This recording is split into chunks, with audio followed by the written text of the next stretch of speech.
because that's how we're going to address the issue. So I'm going to take some time to talk to us about engaging men in preventing intimate partner violence, why this is important for us to do, and some of the resources that are out there for us to use. As we discuss, we'll find out some more. So I first want to start with what the data says about women. This is different, and I'm going to explain in a few minutes why I'm coming to it in a different way. But what does the data say to us about women and domestic violence? It says to us 1 in 10 women, sorry, 1 in 3 to 4 women, 3 in 10 women have experienced domestic violence or are experiencing domestic violence. In 2010, and I don't know why we don't have updated stats, I was checking for that, but 39% of homicides for women were by an intimate partner. So sometimes strangers go and do things, but 39% by intimate partner. And women are more likely than men to experience multiple forms of violence. Women are also, minorities are also disproportionately affected. Sometimes we have this debate about, oh, you're talking about women victims, but they are men victims, yes. But you can see the discrepancy. Whereas we say 3 in 10 women, we say 1 in 10 men. And look at intimate partner violence. It's 3% for men, but 39% for women. Bringing it closer home here in Howard County, we had a memorial service, Maryland. In January, we usually have the annual memorial service by the Maryland Network Against Domestic Violence. And in Maryland, we lost 42 people from July 2014 to June 2015. So on that side, it tells us the victims that we lost, either victims themselves or innocent people, children or passers-by. But guess what? Even the abusers die. And this is part of why this is a main problem, because you can't say, okay, I'm the abuser, I have the authority, I'm the person oppressing. Because it gets to a point that you get so sucked in with the violence that even your life doesn't mean anything to you. Some of these were murder suicides, and that's what happens. So what is this domestic violence that we talk about? I decided to start with the people who killed and the numbers, because I had an experience sometime last month. And it was something that happened in Nigeria, but we know the world is a global village, so something happens somewhere else doesn't mean that it's not happening in some other place. And what had happened was some lady had been killed by her husband, and the news was that it was a domestic violence case, and people were talking about. And then, like 3 weeks after the coroner's report came out, and it said she died from, I think, respiratory failure or something. And some people got on social media and said, where are the people who are saying she was killed by domestic violence? See, she wasn't killed by domestic violence.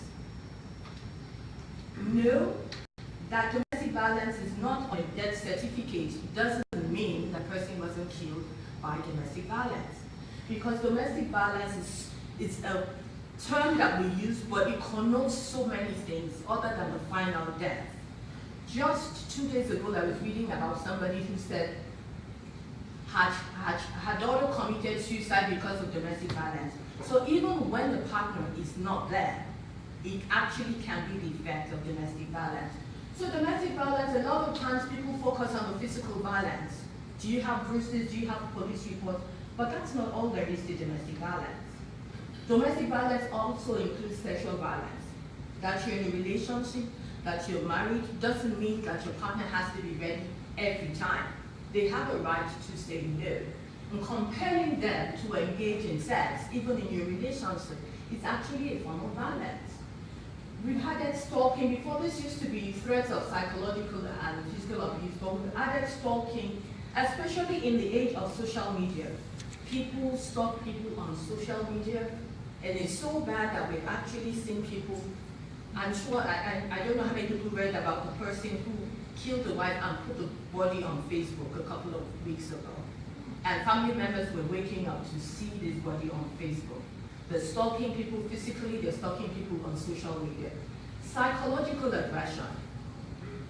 That is one thing that people fail to associate closely with domestic violence. They're like, but he wasn't there, so why didn't you leave? You are so petrified by this person that even in their absence, you are immobilized. The person isn't that you can move and you can go, but the person has looked at you and has told you that I'm going out. I want you to remain in this room. Not don't leave the house, it's this room. Don't even leave this room. And you'll be surprised that you come back and the person is still positioned in that same sport. How does that happen? It's a form of domestic violence. And that's what we're talking about. This is the power and control wheel. I like to talk about the power and control wheel because people sometimes say, oh, it's because he's drinking, you know, it's because he lost his job, it's because of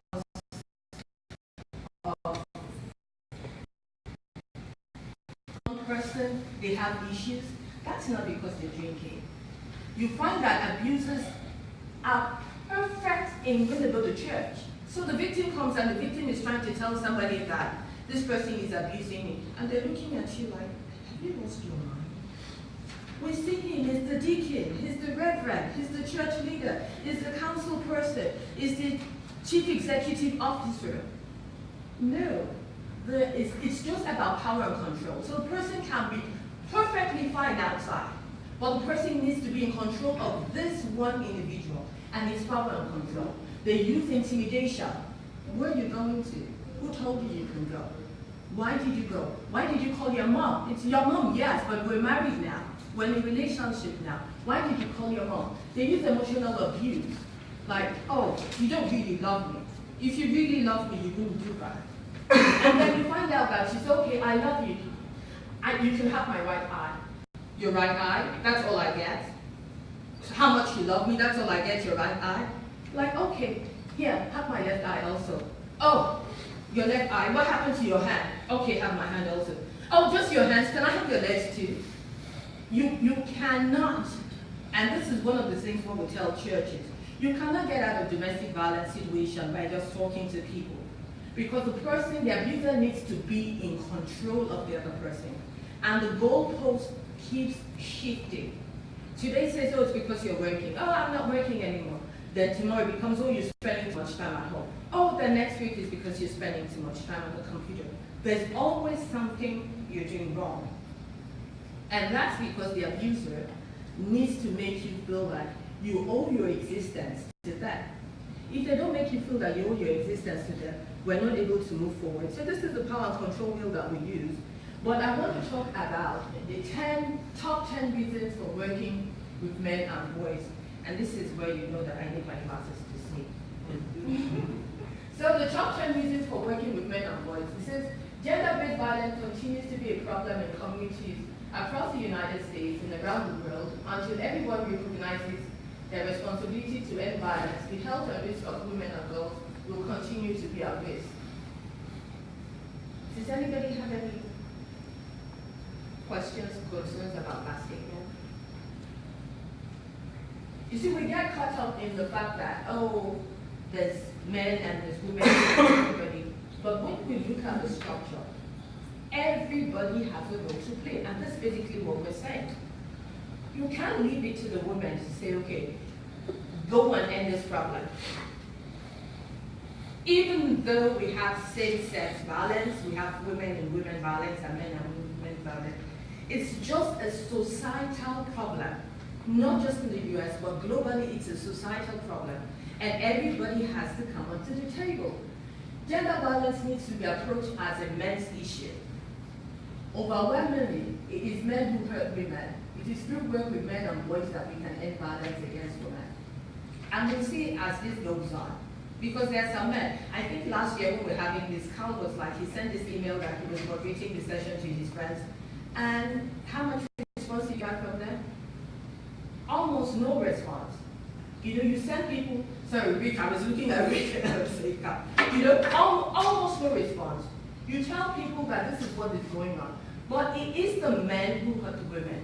And unless we get the men to the table, this is our third year of doing it. And this is basically how we get it. We get more women in the room than men, you know, and we're trying everything to get men to the table because this is something that we cannot do without the men. So women want and need male allies to join them in their stand against violence. And why is this important? People like to turn this to a gender equality issue, and it is not. It is a social justice issue. It's a societal issue. Let's pitch the women against the men. But there's no right or wrong way. There's no two people can do it. And this is interesting. Most men respect women and do not agree with violence against. Most men respect women, do not agree with violence against women. How many men respect women here? And that is it. We see that a lot of men really respect women. A lot of men really do not subscribe to violence against women. But you cannot be content with the fact that I'm never going to hit my wife. I'm never going to hit my sister. I'm never going to be abusive. And if that person wants to be abusive, that's their business. No. That's your business also. That's your business also. It's affecting the society in which you live. It's affecting the values that come into society. Your child is going to go to school with somebody who's living in an abusive home. The way they behave is somehow going to manifest on that child. And you're waking up and you're going to say, that's not what we do in this house. Well, unless you're planning to homeschool your child, have your religious services in your home, society is bound to have an influence. And we have to be concerned with the things that are happening to other people. It says the effort of men already working to stop violence will be strengthened with new male allies at their side. Many men want to join the movement but don't know how. So people are like, oh, some people are already doing it. We're happy about that. But we need more people, particularly we need more men. Very important that we need more men because we need to move away from the notion that this is about women. And sometimes men don't want to hear it says, men are not born violent. Can I get an amen for that? Men are really not born violent. Nobody is born violent. We see all of these pictures and we say, oh, children are not born vicious. Men are not born violent. But really what happens is that some become violent as a result of destructive beliefs and expectations about what it means to be a man. You go to school and it's like, this is a young man, and you go and you see your friends are like pushing their girlfriends around. And you think, yeah, I want to be cool too, you know? I don't want to be the one everybody thinks I'm the funny person. So you think the cool thing to do, you know, is to be able to say, yeah, I pushed her around too, you know, like, I'm the man. That's what we teach them in some places. You might say that's not what you teach them at home, but if they're getting it from somewhere, it's not helping us as a society at large. Men can. This is not an ambitious declaration. This is the truth. Men can stop violence. They really can. They can choose not to perpetrate acts of violence. More importantly, they can challenge those men who do. They can challenge men who do. Men can also challenge this is an attitude which support violence against women. This idea that, oh well, so what? Is your bone broken? That he was just drunk. And the way to make sure that we're getting, so to say, bang for our bucks, is not to leave it to a section of society to fight it. Because really, when you leave it to a section of society to fight it, then it's like it's really not a big problem. If it was a big problem, everybody would be on top of this game. But if it's only them over there that are fighting this issue, how much of a problem can it really be? You know, but we really all need to come together. I had this one dance because I know that this is an issue for a lot of people. Sometimes you come and you talk about stuff. I worked in a domestic violence organization that served predominantly women in their shelter. They had a program that went into schools to serve students. They had a hospital-based program that served victims who came to the hospital, could be male or female. But in the shelter, where I had the most interactions, the domestic violence people were women. So if I'm telling you stories about victims, I probably have more stories of women to tell. And once you start to tell a story about the domestic violence victim and you're telling a woman's story, like men also suffer domestic violence. It does not mean, when a person tells a story about a female survivor, absolutely does not preclude the fact that men are also victims. So we know that and we recognize that and we know that men are also victims. But the important thing though is that when we come together, it really doesn't matter who's the victim. When we have a society that violence is not condoned, there will be no victim. Male or female, there just will be no victim. And that's what we're looking forward to. So as we press on towards that, we said men and boys listen to their peers. Yeah, you can imagine, I'm sure it's because you're here, that's why you're listening to me. You know, but regularly, I try to talk to some guys, and they just look at me like seriously? Like you're gonna go there with me? Like, you know, how did that occur to you? I'm the dude, I know what to do with my baby. You know, and I really, at that point, I have to back off because I don't know what else to say. But you are a guy, you're talking to a guy trying to be smart with you, you know where he's coming from, you know where he's going to. You think like him, you know, you can look him square in the eye and say to him like, I was there last year. I thought the same thing too last year. I've come along this far and this is why you know what to say. There's a limit to what a woman can say in terms of engaging men. And that's why we say that we need male partners at the table. And last but not the least, many men hold positions of power. We have a judge here, we have a councilman who just left. And this is really, we need policies to change, we need funding to do this work, and the way we're going to move forward is when we have these men of power come and use their position of influence. And this is not an equality thing. If you have the power, you have the power. You know, we're not going to say we don't have the power. You have the power. We need to make our society, the bottom line is we need to make our society safer. We need to make our families safer. We need to make people healthier. And so we'll bring everybody on board. Now, all of these 10 meetings I'm giving is from the Office of Women's Affairs. And if you go to their website now, this is what they say about engaging men and youth. They're providing 6.9 million in awards to 23 projects. And of particular interest for me was that this is the first time in the history of the Office of Women Affairs that a grant program directly encourages men to be part of successful crime prevention efforts, addressing violence against women and partners in creating respectful and positive relationships. Because we've done it on our own for a very long time, we really have. And given all the efforts that we have put and the results that we have to show for it, there's just no going away from the fact that we need more partners at the table. And we just don't need more partners at the table. We need our men partners at the table. And some people are taking this seriously. So let's look at some of the people who are taking this seriously. The Men's Nonviolent Project. This is, the good thing about public health, but that's my background, is that we come to things from a public perspective. So this was a project in Texas, but it's a project that can be used nationally. And I have to come here because I don't know what happened to this connection. But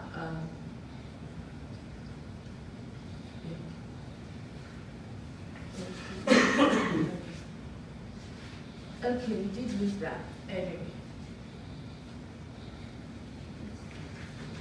Yeah, moving forward. But back to the resource that we had. Yeah, okay.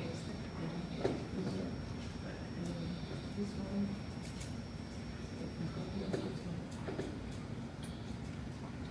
This system. Sorry, I'm just trying to get this to work.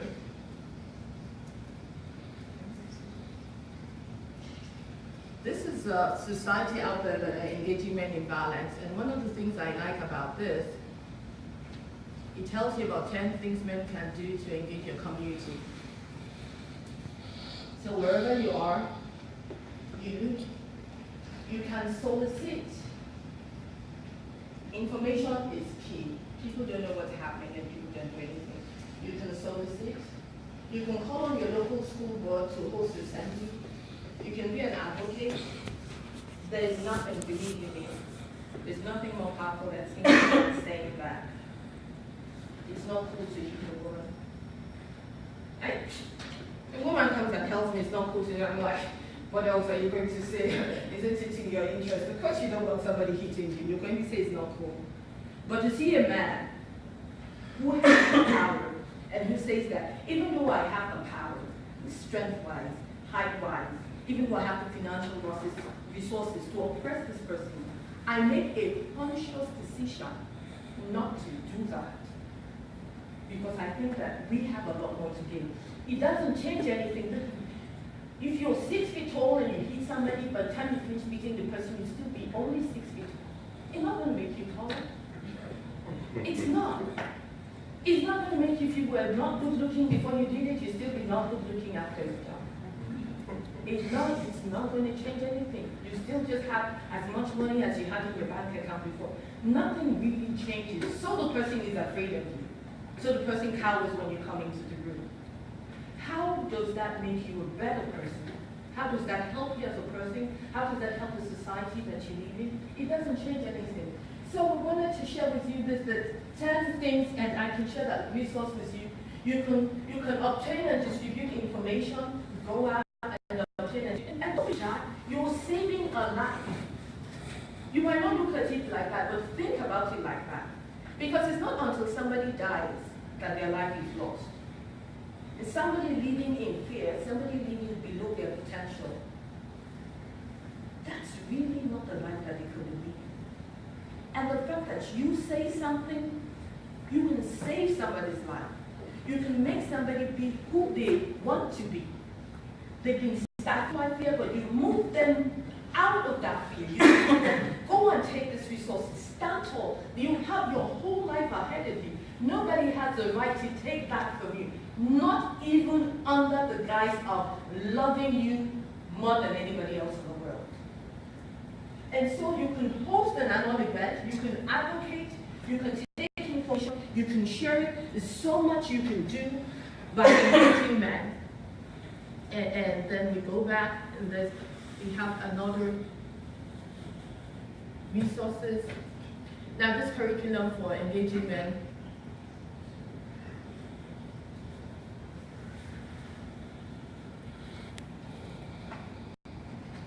and what I like about this one, it tells you the examples of people that you want to engage in, you know. People like, okay, well, George, this is your tough. I didn't go to law school. I don't know how to speak before an audience. I'm just going to sit back and everybody has a role to play. Everybody has a role to play. Whether you're a politician, whether you're a business owner, whether you're a board member, your council, your society, everybody, wherever you are, you have a role to, as long as you don't live in isolation.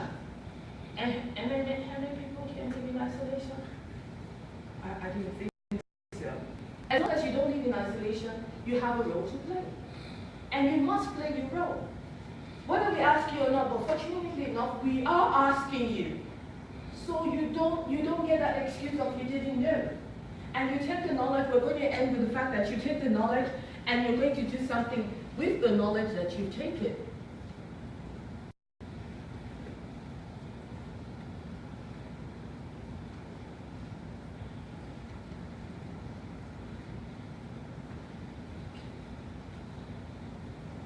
And why I like this site and I decided to share this site is, these guys aren't playing. These people are absolutely not playing about engaging men. They have an event, August, June, May. It's like we just said, we have an annual event in Maryland, engaging the faith community, and up until now we just had to sit in fence like Calvin Bowles said, there's just Howard County out here. This is one community, this is one organization, it's good that we went, because we have daughters training, men at work training, community-based solutions preventing violence against women. We need to wake up. We really do. We can put this together. Now they've told us you can come and get this event and let them know you want to use it. And even if you find out, you probably can do something in your church, in your office. It's just nobody thinks it's important. That's why it's not happening. or nobody thinks it has anything to do with me. But it does have something to do with you. The basis of all of this intervention, for me as a public health practitioner, is Albert Bandura's social learning theory. And this is what Bandura says, and this is what I say to you today. Who you are as a person, what you know as a person, influences how you behave. So you come here today, and we have said to you that domestic violence is the real problem. But domestic violence is a preventable problem. We expect that with the personal knowledge that you have, identifying that this is a problem that you can do something about, your behavior changes. And you begin to say, okay, I'm going to behave differently. I'm not going to look the other way when next I see something happening. I'm going to talk to my friend who are concerned about how he's treating his wife, his girlfriend. Your behavior changes. You say, okay, I'm going to find out in my church, in my place of work, do we have a domestic violence policy? Can I talk to the human resources manager? Is there something that we should be doing? They want somebody to start it. Okay, I'll volunteer to sit on the committee. I volunteer to get people together. And guess what? When our behavior changes, we begin to change the environment that we live in. Because with all of these things, we get information out there, you know, and the guy wants to abuse his partner. The girl wants to abuse her partner.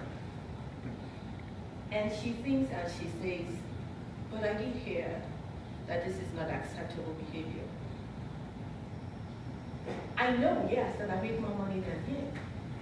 I know, yes, that he's in this country and I filed for him and he's dependent on me to get his visa. I know I'm in some place of authority over him. But that doesn't justify me to make him less than the man that he is, less than the man that he should be. And we create an environment, and that's the thing, the way this theory works in public health is really, you know, if you go somewhere, when I was working in my office, they had this rule, they're trying to get people to stop smoking, and they had all the smoking program, and then the next thing you knew, they took away the smoking time, you had to go downstairs to go and smoke, and then after a while you couldn't go downstairs to smoke, you had to go around the block to go and smoke. It's easy to go downstairs if there are 5 of you going downstairs and you don't smoke, you know, you're like, let's go guys, let's go, you know. But then you come one day and you're like, let's go, like, I quit smoking. Let's go, like, I quit smoking. Let's go, like, I quit, like, seriously? Do you guys are all going to quit smoking? At first you're mad because, like, I have to go downstairs myself, you know. But then as you go downstairs day one and then you begin to think like, wow, 5 of us, nobody's going downstairs anymore. Maybe I should think about quitting smoking too. And so this is how we create the environment. He's beating his wife. His wife isn't working. She doesn't have any money. She comes to him every time, you know, she wants to buy toothpaste, like, can I have money to go to the store? We need to, and you're like, your wife doesn't have $10 to I need to ask her. Like, yeah, I'm the boss, yeah. I control the resources, yes. I need to know what money is for. My wife has an account. She does? Yeah. She can do what she wants with her money. She can? Yeah. Nobody is going to change in isolation. Now we like to say, and we do say that individuals are responsible for their behavior. But we also acknowledge the fact that your environment can influence how you behave. And this is what we're saying. We need to be able to, as individuals, take the knowledge that we have, modify individual behaviors, go and challenge people, educate people, strengthen the systems that we have, say to our elected officials, we need policies to change, say to our government officials, we need funding to make these programs happen, say to ourselves, okay, I'm going to print this pamphlet myself and I'm just going to go and distribute that. Do all of these behaviors, get the knowledge out, and we're going to get the end results that we're looking for. Why do we want violence to end? Why do we want violence to end? aside from the medical expenses with the people who, okay, I admit I'm a crybaby, okay? I'm just going to like cry like for hours on end when I see something bad happen. But you can't tell me not to cry when I read in the paper that somebody picked up his wife and 2 children and drove into a lagoon with them. It's over, it's over. Their lives don't have to end. You can't tell, I don't know them. I will never know them. But how do you comprehend that somebody thought it possible and then went to execute killing the spouse and the children? When you know somebody that is divorced and has survived for 20 years, I mean, so you know that separation is not the end of the world. You really know it. And so we need to get a society to move away from the place where life has to end in balance. We have people, I don't know if you know them, but I do know people that you see them, you think that they have a multiple person disorder. It's not, it's fear. Because when they're around their spouse, you can hardly look up. And like, but I was with her yesterday. She was all bubbly and everything. Spouse wasn't there. Okay? I was with him. I know he can talk. Why is he sitting down there all quiet? Because he doesn't want to get ridiculed in front of everybody. So he knows it's in the best interest to pretend that he can't talk. But that's not who he is. And so we're letting people be wounded, we're letting people live beyond their potential. In short, we are shortchanging ourselves as a society. And that has to end. And the only way to end it is for all of us, every last single one of us, to identify our place and to take the necessary steps to fulfill our responsibilities in ending intimate partner violence.